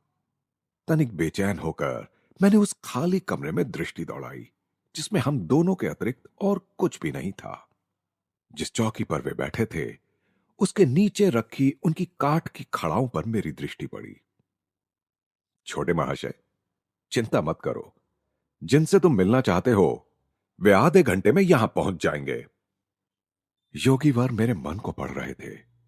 उस समय यह कोई बड़ी बात भी नहीं लग रही थी। उन्होंने पुनः गहन मौन धारण कर लिया। जब मेरी घड़ी से मुझे पता चला कि 30 मिनट बीत चुके हैं, तब स्वामी जी स्वयं ही उठ गए। लगता है केदारनाथ बाबू दरवाजे के निकट पहुंच गए हैं, उन्होंने कहा। मैंने सीढ़ियों से किसी के ऊपर आने की आहट सुनी। विस्मित अबोध्यता में मैं अचानक डूब गया। असमंजस में मेरे विचार दौड़ने लगे। बिना किसी संदेश वाहक का उपयोग किए पिताजी के मित्र को यहां बुलाना कैसे संभव हो सकता है? मेरे यहां आने के बाद स्वामी जी ने तो मेरे अतिरिक्त किसी से भी बात नहीं की है। मैं चुपचाप उठकर कमरे से बाहर आ गया और सीढ़ियां उतरने लगा। आधे रास्ते में ही मध्यम कद के एक दुबले पतले गौरवर्ण व्यक्ति से मेरी भेंट हुई। वे किसी जल्दी में लग रहे थे। क्या आप केदारनाथ बाबू हैं? मेरी आवाज में उत्तेजना स्पष्ट थी। हां, और तुम भगवती के बेटे हो ना, जो मुझसे मिलने के लिए यहां प्रतीक्षा कर रहे हो? वे मित्रतापूर्ण ढंग से मुस्कुराए। महाशय, पर आप यहां कैसे आए? उनकी अबोध्य उपस्थिति से मुझे विस्मयकारी रोष का अनुभव हुआ। आज सब कुछ रहस्यमय लग रहा है। 1 घंटे से भी कम समय पहले मैंने गंगा स्नान समाप्त किया ही था कि स्वामी प्रणवानंद जी मेरे पास पहुंच गए। मैं सोच भी नहीं सकता कि उन्हें कैसे पता चला कि मैं उस समय वहां था। भगवती का बेटा मेरे घर में तुम्हारी प्रतीक्षा कर रहा है, उन्होंने कहा। क्या तुम मेरे साथ चलोगे? मैं खुशी से तैयार हुआ। हम लोग हाथ में हाथ डालकर चलने लगे, किंतु खड़ाऊ पहनने के बावजूद भी स्वामी जी आश्चर्यजनक ढंग से मुझे पीछे छोड़कर आगे निकल गए, हालांकि मैं ये मजबूत जूते पहने हुए था। फिर प्रणवानंद जी ने अकस्मात रुककर मुझसे पूछा, मेरे घर पहुंचने में तुम्हें कितना समय लगेगा? लगभग आधा घंटा, मुझे अभी कुछ और काम है। उन्होंने एक रहस्यमय दृष्टि मुझ पर डाली। अब मुझे तुम्हें पीछे छोड़कर जाना होगा। तुम सीधे मेरे घर पहुंच जाओ, जहां मैं और भगवती का बेटा तुम्हारी प्रतीक्षा कर रहे होंगे।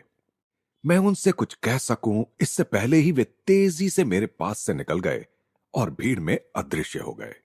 मैं जितना तेज चल सकता था उतना तेज चलकर यहां पहुंचा हूं। केदारनाथ बाबू के इस कथन से मैं और भी हतबुद्धि हो गया। मैंने उनसे पूछा कि वे स्वामी जी को कब से जानते थे।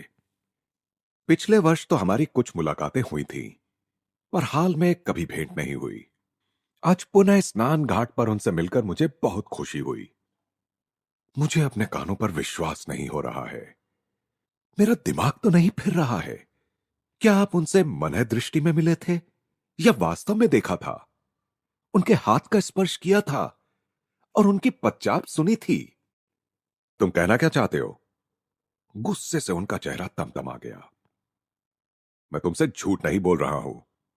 क्या तुम यह नहीं समझ पा रहे हो कि केवल स्वामी जी के द्वारा ही तो मुझे पता चल सकता था कि तुम यहां मेरी प्रतीक्षा कर रहे हो? पर यह देखिए, मैं 1 घंटा पहले यहां आया और तब से अब तक स्वामी प्रणवानंद जी एक क्षण के लिए भी मेरी दृष्टि से ओझल नहीं हुए। मैंने सारी कहानी उन्हें सुना दी और स्वामी जी और मेरे बीच का वार्तालाप भी उनके सामने दोहरा दिया। उनकी आंखें फैल गईं। हम लोग इस भौतिक युग में जी रहे हैं या स्वप्न देख रहे हैं? मैंने अपने जीवन में कभी भी इस प्रकार का चमत्कार देख पाने की आशा नहीं की थी। मैं तो समझता था ये स्वामी जी केवल एक साधारण मनुष्य हैं, और अब देखता हूं कि ये एक और शरीर भी धारण कर सकते हैं, उसके द्वारा काम भी कर सकते हैं। हम दोनों ने साथ साथ ही स्वामी जी के कमरे में प्रवेश किया। केदारनाथ बाबू ने चौकी के नीचे पड़ी खड़ाओं की ओर इशारा किया। देखो, ये वही खड़ाऊ हैं जो स्वामी जी ने घाट पर पहनी हुई थी। उन्होंने फुसफुसाकर कहा। उन्होंने केवल एक अधोवस्त्र पहन रखा था, जैसा उन्होंने अभी पहन रखा है। केदारनाथ बाबू ने जब स्वामी जी के चरणों में प्रणाम किया तो स्वामी जी मेरी ओर देखते हुए विनोदपूर्ण ढंग से मुस्कुराए। तुम इस सबसे इतने स्तंभित क्यों हो? दृश्य जगत की सूक्ष्म एकता सच्चे योगियों से छिपी नहीं रहती। मैं सुदूर कोलकाता में रहने वाले अपने शिष्यों के सामने क्षण भर में प्रकट होकर उनसे वार्तालाप कर सकता हूं। वे भी इसी प्रकार स्थूल जगत की प्रत्येक बाधा को अपनी इच्छानुसार पार कर सकते हैं। शायद मेरे बाल हृदय में आध्यात्मिक उत्साह जगाने के उद्देश्य से ही स्वामी जी अपने दूर श्रवण और दूरदर्शन के योग बल के बारे में मुझे बताने के लिए राजी हुए। परंतु उत्साह के बदले मुझे विस्मय युक्त भय का अनुभव हुआ। चूंकि मेरी ईश्वर खोज एक विशिष्ट गुरु श्री युक्तेश्वर जी के मार्गदर्शन में ही होनी तय थी, जिनसे मैं अभी मिला भी नहीं था, अतः प्राणवानंद जी को अपना गुरु मानने की कोई प्रवृत्ति मेरे मन में नहीं उठी। मैंने यह सोचते हुए उनकी ओर सशंकित मन से देखा कि मेरे सामने बैठे हुए वे स्वयं ही थे या उनका प्रतिरूप था। स्वामी जी ने मेरी ओर आत्मज्ञानोदय कराने वाली दृष्टि से देखते हुए तथा अपने गुरु महाराज के विषय में कुछ प्रेरणादायक बातें बताते हुए मेरी अशांति दूर करने की चेष्टा की। जितने योगियों को मैं जानता हूं, उन सब में लाहिड़ी महाशय सबसे महान योगी थे। वे नरदेह में साक्षात ईश्वर थे। मैंने मन ही मन सोचा कि जब शिष्य भी इच्छा मात्र से एक और रक्त मांस का शरीर धारण कर सकता है, तब उसके गुरु के लिए कौन सा चमत्कार करना असंभव होगा। गुरु की सहायता कितनी अमूल्य होती है, वह सुनो। मैं गुरुदेव के एक अन्य शिष्य के साथ नित्य रात को 8 घंटे ध्यान किया करता था। दिन में हम दोनों रेलवे कार्यालय में काम करते थे। क्लर्क के कार्य निर्वाह में कठिनाई होते देख पूरा समय ईश चिंतन में लगाने की मेरी इच्छा हुई। 8 वर्ष तक आधी रात मैं ध्यान में ही बिताता था। इस साधना के अद्भुत परिणाम मुझे प्राप्त होते थे। गहरी आध्यात्मिक अनुभूतियों से मन में ज्ञान का प्रकाश फैलता था। परंतु उस अनंत परम तत्व और मेरे बीच सदैव एक छीना पर्दा बना रहता था। अतिमानवीय एकाग्रता और निष्ठा के साथ प्रयास करते रहने पर भी मैंने पाया कि परम निर्विघ्न एकात्मता से मैं वंचित हूं। एक दिन सायंकाल मैं लाहिड़ी महाशय की सेवा में उपस्थित हुआ और मध्यस्थता के लिए मैंने उनसे प्रार्थना की। हठपूर्वक सारी रात मैं उनसे आग्रह करता रहा, करुणा सागर गुरुदेव, मेरी आत्मा इतनी तड़प रही है कि मैं उस प्राण प्रिय परम प्रेमी के प्रत्यक्ष दर्शन बिना अब और जीवित नहीं रह सकता। तो मैं क्या कर सकता हूं? तुम्हें अधिक गहराई से ध्यान करना पड़ेगा। मैं आपसे प्रार्थना करता हूं, हे प्रभु, मेरे स्वामी, मैं आपको अपने समक्ष इस भौतिक शरीर में प्रकट देख रहा हूं। मुझे आशीर्वाद दीजिए कि आपके अनंत स्वरूप में मैं आपके दर्शन कर सकूं। लाहिड़ी महाशय ने आशीर्वाद मुद्रा में हाथ उठाते हुए कहा, तुम अब जाकर ध्यान करो। मैंने तुम्हारे लिए ब्रह्म से प्रार्थना कर दी है। अपरिमित आनंद से उल्लसित होकर मैं घर लौटा। उस रात ध्यान में मुझे अपने जीवन के ज्वलंत चरम लक्ष्य की प्राप्ति हो गई। अब मुझे निरंतर व आध्यात्मिक पेंशन मिल रही है। उस दिन से फिर कभी वह आनंद पूर्ण सृष्टा माया के किसी पर्दे के पीछे छिपकर मेरी दृष्टि से ओझल नहीं हुआ। प्रणवानंद जी का मुखमंडल दिव्य तेज से दमक रहा था। एक अलौकिक शांति मेरे हृदय में प्रविष्ट हुई। सारा भय नष्ट हो गया। फिर स्वामी जी ने एक और गुप्त बात मुझे बताई। कुछ महीनों बाद मैं फिर लाहिड़ी महाशय के चरणों में उपस्थित हुआ और उनके असीम वरदान के लिए कृतज्ञता प्रकट करने का मैंने प्रयास किया। फिर मैंने दूसरी एक बात छेड़ी, दया निधान गुरुदेव, मैं अब ऑफिस में काम नहीं कर सकता। कृपा करके मुझे मुक्त कर दीजिए। ब्रह्म मुझे निरंतर मदमस्त बनाए रखता है। अपनी कंपनी से पेंशन के लिए अर्जी करो। इतने अल्पकाल की नौकरी के बाद मैं पेंशन के लिए क्या कारण बता सकूंगा? जो मन में आए वही बता दो। अगले दिन मैंने पेंशन के लिए आवेदन दे दिया। डॉक्टर ने समय पूर्व पेंशन के लिए कारण पूछा। काम करते समय मेरी रीढ़ में मुझ पर काबू करने वाली कोई अत्यधिक तीव्र संवेदना उठती है। वह पूरे शरीर में फैल जाती है और फिर मैं अपने कर्तव्यों का निर्वाह करने में असमर्थ हो जाता हूं। और कोई प्रश्न किए बिना डॉक्टर ने पेंशन के लिए मेरे पक्ष में बहुत अच्छी सिफारिश लिख दी और मुझे शीघ्र ही पेंशन मिल गई। मैं जानता हूं कि डॉक्टर और तुम्हारे पिता सहित सब संबंधित रेलवे अधिकारियों के माध्यम से लाहिड़ी महाशय की दैवी इच्छा ही कार्य कर रही थी। उन लोगों ने लाहिड़ी महाशय के दैवी निर्देश का अपने आप ही पालन किया और मुझे अखंड ईश चिंतन के लिए मुक्त कर दिया।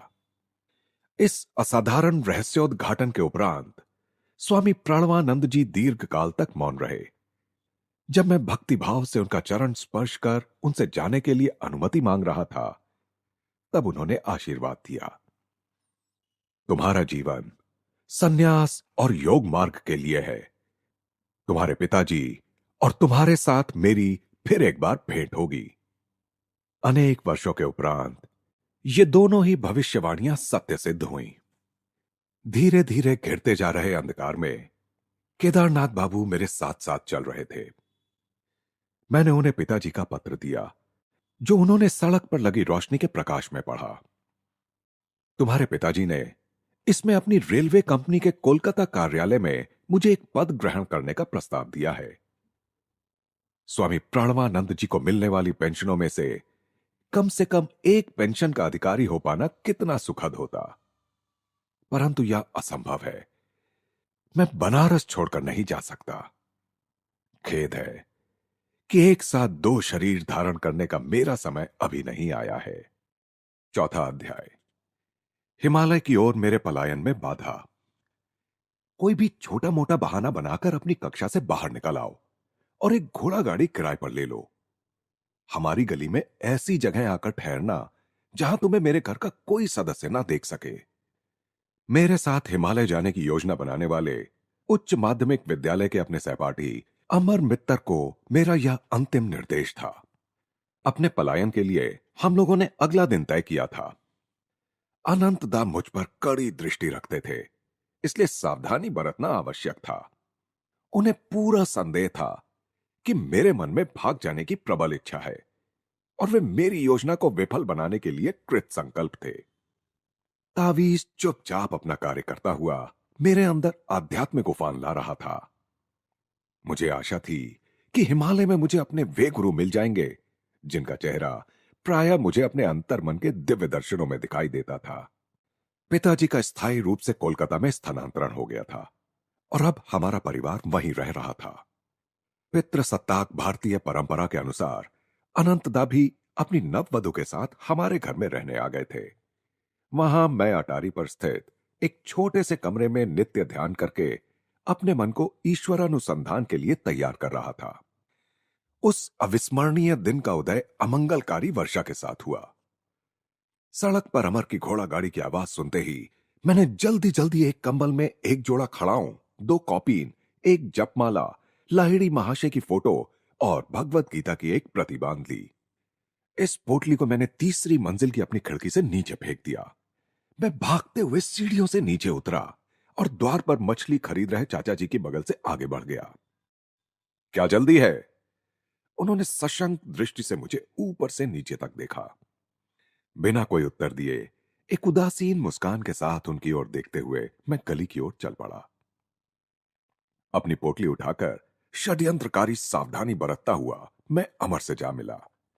हम गाड़ी में बैठकर शहर के एक बाजार क्षेत्र चांदनी चौक में गए। अंग्रेजी पोशाक खरीदने के लिए हम कई महीनों से अपने प्रतिदिन जलपान के लिए मिलने वाले थोड़े थोड़े पैसे बचाते आए थे। हम जानते थे कि मेरे चालाक भाई एक गुप्तचर की भूमिका निभा सकते हैं, इसलिए यूरोपियन पोशाक पहनकर हम उन्हें चकमा देना चाहते थे। स्टेशन जाते जाते रास्ते में हम सभी मेरे चचेरे भाई जतिन घोष के लिए रुके, जिन्हें मैं जतिंदा कहता था। वे नए नए ही हमारे पंथानुयायी बने थे और हिमालय में किसी गुरु की शरण प्राप्त करने के आकांक्षी बने थे। हमारे पास पहले से तैयार नया सूट उन्होंने पहन लिया। अब हमें कोई नहीं पहचान सकता, हमने सोचा। हमारे मन गहरे उल्लास से खिल उठे। बस अब केवल कैनवस जूतों की कमी है। मैं उन दोनों को एक दुकान पर ले गया जहां रबड़ के तले लगे जूतों को सजाया गया था। ऐसी पवित्र यात्रा में जीव हत्या द्वारा प्राप्त हुई चमड़े की चीजें नहीं ले जानी चाहिए। अपनी भगवत गीता की चमड़े की जिल्द और विलायती हैट पर लगे चमड़े के फीते निकालकर फेंकने के लिए मैं बाहर सड़क पर रुक गया। स्टेशन पर हम लोगों ने बर्दवान के टिकट खरीदे। हम बर्दवान में हिमालय के चरणों में स्थित हरिद्वार जाने के लिए गाड़ी बदलने वाले थे। जब गाड़ी भी हम लोगों के समान ही भागने लगी तो मैंने अपनी कुछ महान आशाओं को शब्द प्रदान किए। जरा कल्पना तो करो, मैंने उत्साहपूर्वक कहा, महान गुरुओं से दीक्षा लेकर हम लोग ब्रह्म चैतन्य की समाधि का अनुभव करेंगे। हमारे शरीरों में ऐसी चुंबकीय शक्ति पैदा हो जाएगी कि हिमालय के वन्य पशु पालतू जानवरों की भांति हमारे पास आएंगे। बाघ हमारा दुलार पाने की प्रतीक्षा में बैठी रहने वाली घरेलू निरीह बिल्लियों से अधिक कुछ ना होंगे। भविष्य का चित्र प्रस्तुत करने वाला यह वर्णन, जिसे मैं लाक्षणिक तथा वास्तविक दोनों दृष्टियों से चित्तमोहक मान रहा था, अमर के होठों पर उत्साहपूर्ण मुस्कान ले आया। परंतु जतिन दा ने अपनी दृष्टि दूसरी ओर घुमा ली और खिड़की से बाहर भागते हुए प्राकृतिक दृश्यों को देखने लगे। पैसों को 3 हिस्सों में बांट लेते हैं। जतिन दा ने इस प्रस्ताव के साथ अपने दीर्घ मौन को तोड़ा। बर्दवान में हमें अपने टिकट अलग अलग खरीदने चाहिए, इससे किसी को संदेह नहीं होगा कि हम लोग साथ साथ भाग रहे हैं। मैं बिना किसी आशंका के सहमत हो गया। सूर्यास्त के समय हमारी ट्रेन बर्दवान स्टेशन पर रुकी। जतिन दा टिकट घर में घुस गए। अमर और मैं प्लेटफॉर्म पर बैठे रहे। हम लोगों ने 15 मिनट तक प्रतीक्षा की और फिर उनके विषय में निष्फल पूछताछ की। चारों ओर खोज लेने के बाद हम लोगों ने भय व्याकुल होकर जोर जोर से जतिन दा को आवाजें दी, परंतु वे तो उस छोटे से स्टेशन के चारों ओर फैले अंधकार में न जाने कहां लुप्त हो गए थे। मैं पूर्णतः घबरा गया और इस आघात से मेरे हाथ पांव फूल गए। भगवान को भी यह निराशाजनक घटना मंजूर थी। भगवान के लिए मेरे प्रथम सुनियोजित पलायन के रोमांचक अवसर पर विषाद का निर्मम साया पड़ चुका था। अमर, हमें घर लौट जाना चाहिए। मैं छोटे बच्चे की तरह रो रहा था। जतिन दा का निष्ठुर प्रयाण अनिष्ट सूचक संकेत है। विफल होना ही इस यात्रा की नियति है।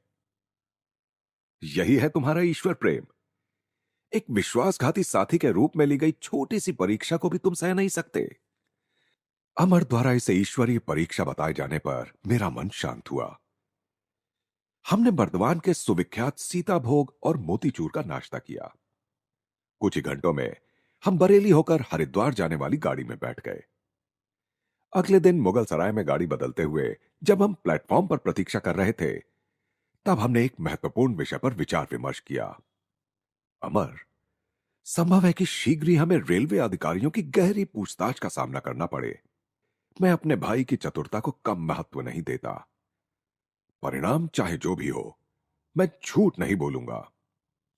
मुकुंद, मेरा तुमसे इतना ही अनुरोध है कि तुम चुप रहना। मैं जब उनसे बात करूं तो तुम मुस्कुराना या हंसना नहीं। इतने में ही एक यूरोपियन रेलवे अधिकारी मेरे पास आया। उसने एक तारपत्र हिलाकर मुझे दिखाया, जिसका आशय मैं तुरंत समझ गया। क्या तुम लोग गुस्से में घर से भाग रहे हो? जी नहीं। मैं प्रसन्न था कि उसके चुने हुए शब्दों ने मुझे सुस्पष्ट उत्तर देने की अनुमति दे दी। मैं जानता था कि क्रोध नहीं, बल्कि दैवी वैराग्य मेरे इस अस्वाभाविक व्यवहार का कारण था। फिर वह अधिकारी अमर की ओर मुड़ा। उन दोनों के बीच बुद्धि चातुर्य का जो द्वंद्व हुआ, उससे सुनते हुए निर्विकार गांभीर्य बनाए रखने के अनुरोध का पालन करना मेरे लिए कठिन से कठिनतर होता गया।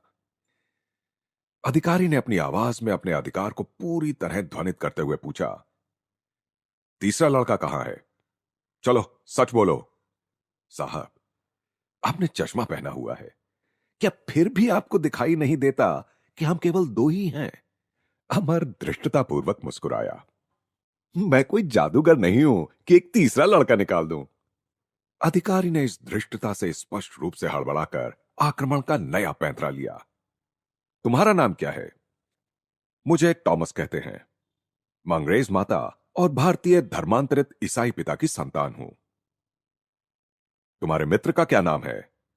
मैं उसे टॉमसन कहता हूं। अब तो अंदर ही अंदर मेरी हंसी चरम सीमा तक पहुंच चुकी थी। मैं किसी से कुछ कहे बिना ट्रेन की ओर चल पड़ा, जो भगवान की दया से प्रस्थान करने के लिए सीटी बजा रही थी। अमर भी उस अधिकारी के साथ मेरे पीछे पीछे ही चला आया, जो अब उसकी बातों पर इतना विश्वास करने लगा था कि उसने शिष्टतापूर्वक हमें यूरोपियन लोगों के लिए निर्धारित डिब्बे में आराम से बिठा दिया। स्पष्ट था कि दो अर्ध अंग्रेज बालकों को हिंदुस्तानियों के डिब्बे में यात्रा करते देखना उसके लिए कष्टदायक था। उसके वहां से विनय पूर्वक प्रस्थान करने के बाद मैं सीट पर लेट गया और जोर जोर से हंसता रहा। एक अनुभवी अंग्रेज अधिकारी को बुद्धि चातुर्य में मात देने का आनंदपूर्ण संतोष अमर के चेहरे पर व्याप्त था।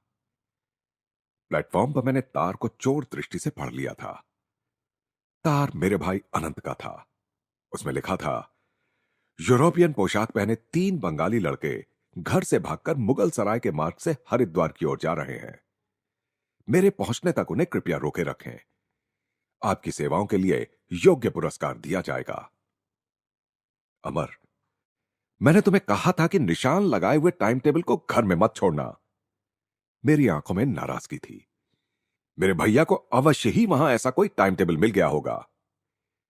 मेरे मित्र ने झेप कर इस डांट को स्वीकार किया। हम थोड़ी देर के लिए बरेली में रुके, जहां द्वारका प्रसाद अनंत द्वारा भेजे एक तार के साथ हमारी प्रतीक्षा कर रहा था। द्वारका ने हमें रोक रखने का भरपूर प्रयास किया, किंतु मैंने उसे अच्छी तरह विश्वास दिला दिया कि हमने यह पलायन हंसी मजाक के तौर पर शुरू नहीं किया था। पहले की भांति इस बार भी द्वारका ने हमारे साथ हिमालय भाग चलने का प्रस्ताव स्वीकार नहीं किया।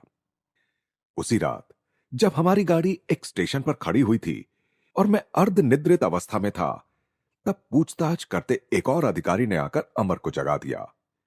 वह भी टॉमस और टॉमसन नाम के इंद्रजाल में फंस गया। भोर होते होते गाड़ी ने हमें सफलतापूर्वक हरिद्वार पहुंचा दिया। हमें अपनी ओर बुलाते गौरवशाली पर्वत कुछ दूरी पर अस्पष्ट दिखाई दे रहे थे।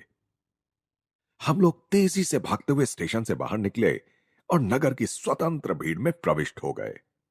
हमारा पहला काम था देशी पोशाक धारण करना, क्योंकि अनंतदा को किसी प्रकार हमारे यूरोपियन छद्मवेश का पता लग गया था।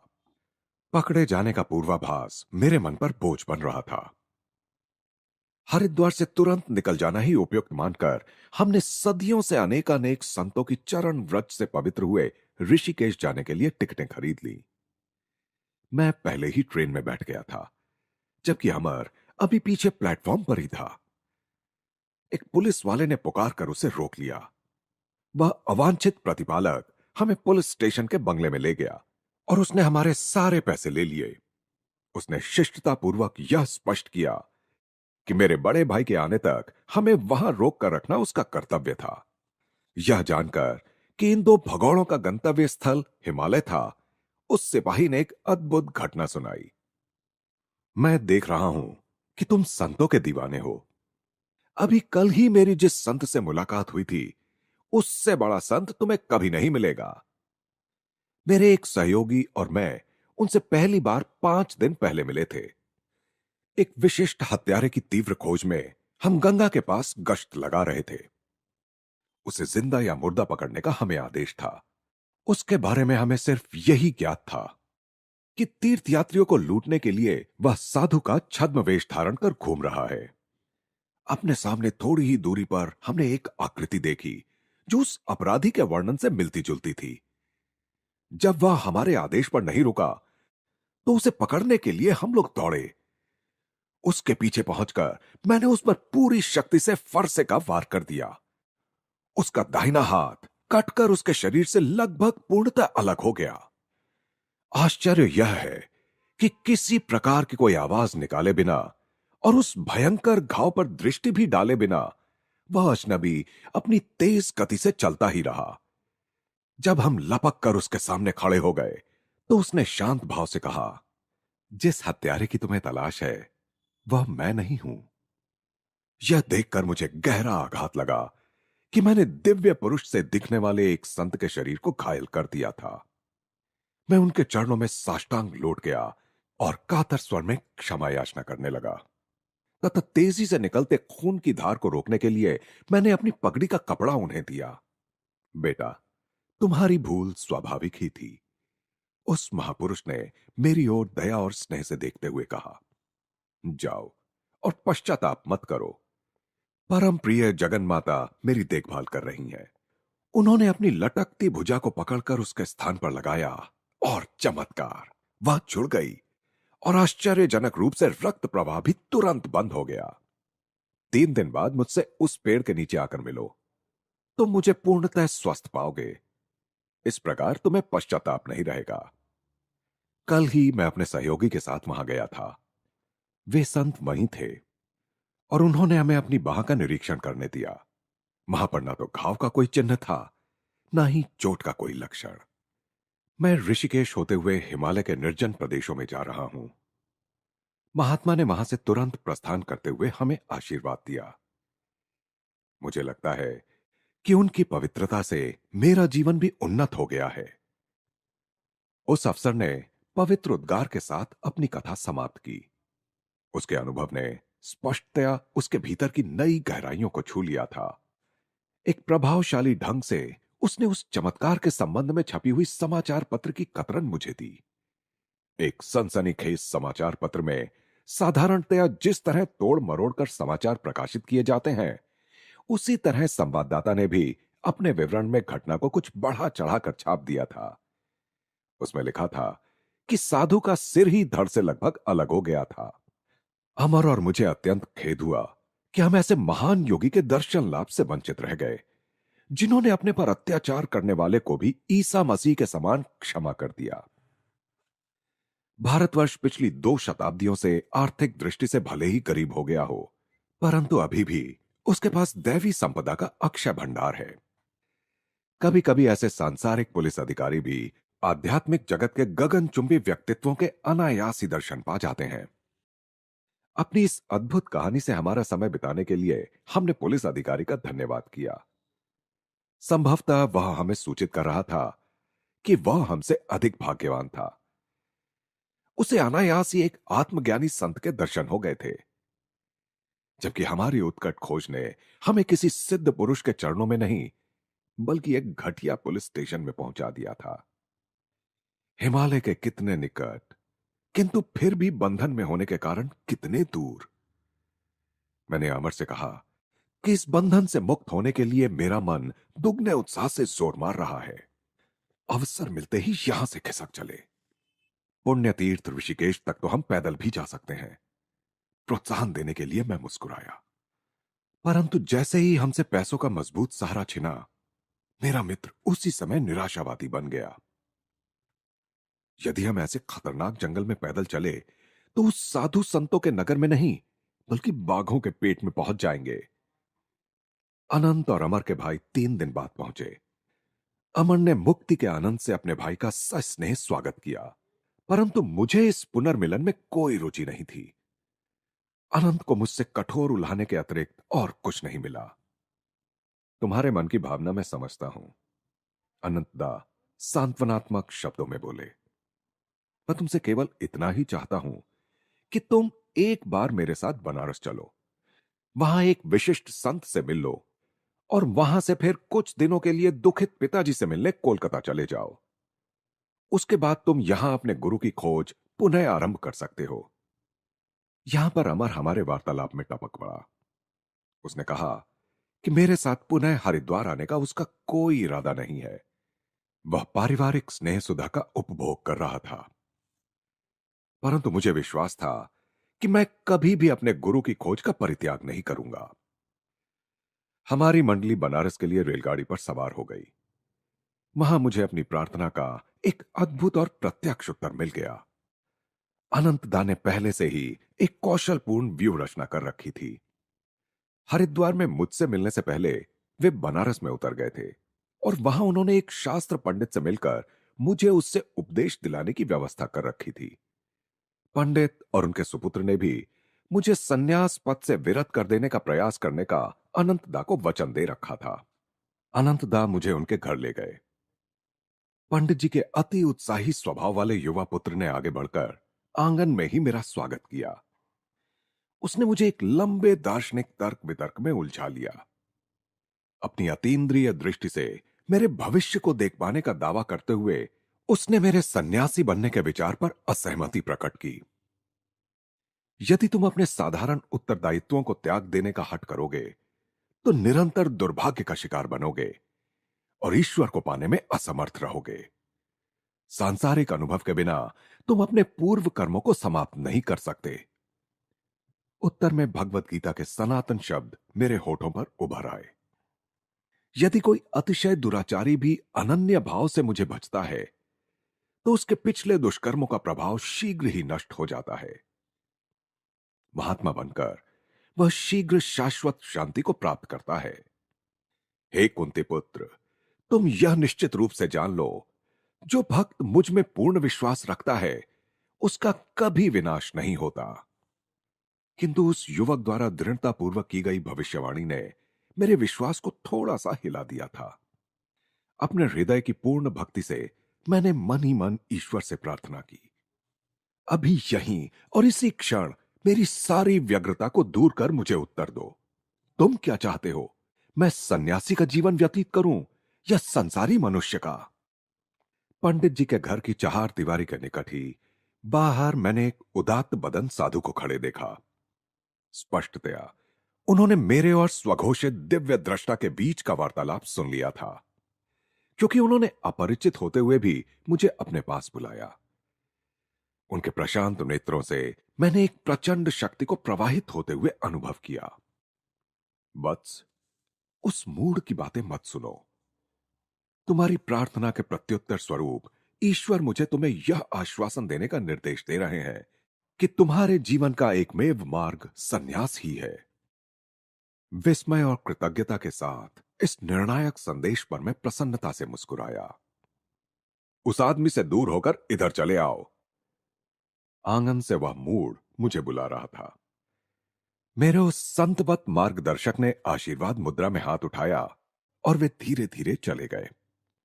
वह साधु भी तुम्हारे समान पागल ही है, यह मनोज्ञ टिप्पणी करने वाले श्वेत केशधारी पंडित जी थे।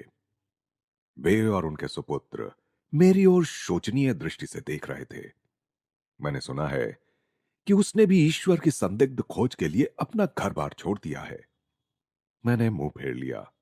अनंतदा की ओर मुड़कर मैंने कहा कि मैं इन लोगों से और किसी तर्क में नहीं उलझना चाहता।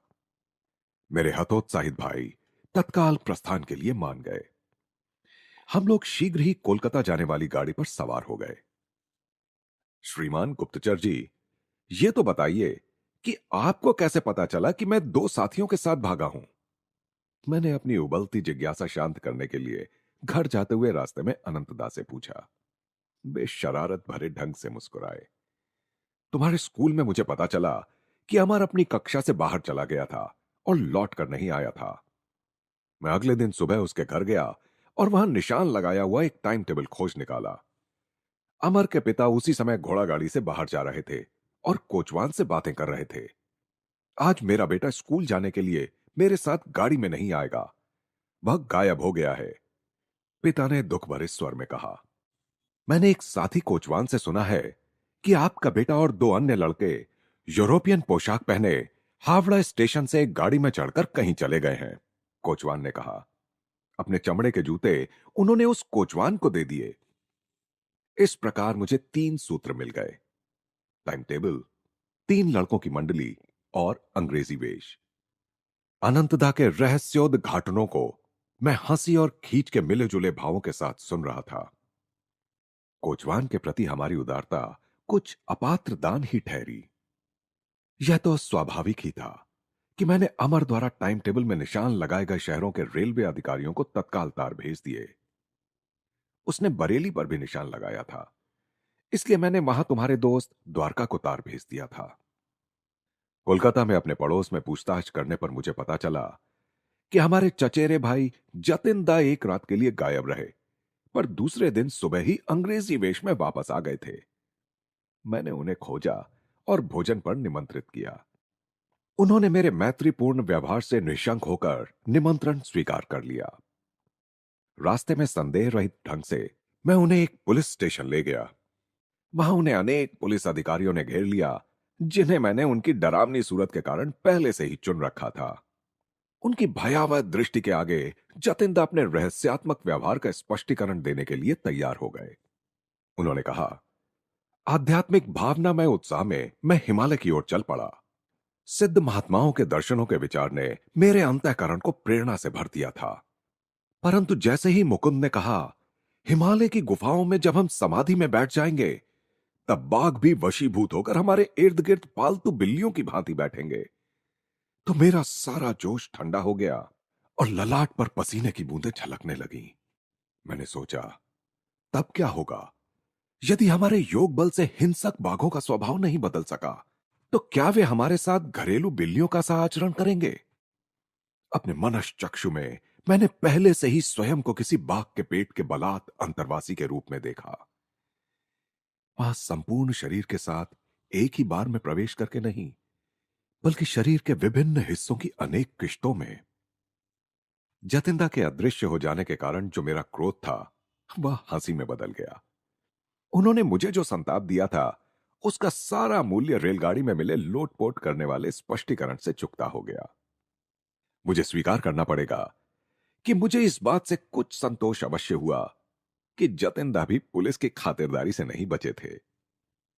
अनंतदा, आप जन्मजात गुप्तचर हैं।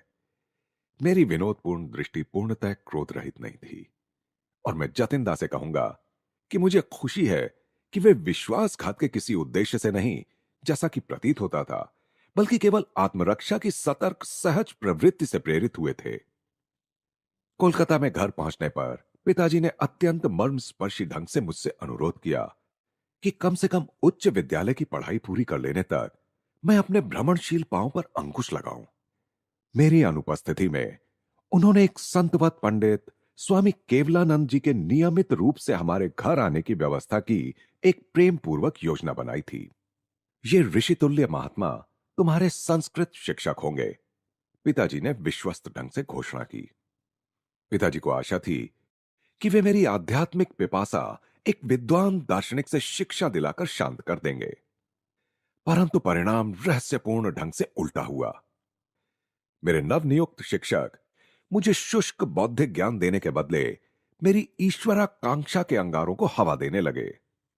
पिताजी को यह ज्ञात नहीं था कि स्वामी केवलानंद जी लाहिड़ी महाशय के एक उन्नत शिष्य थे।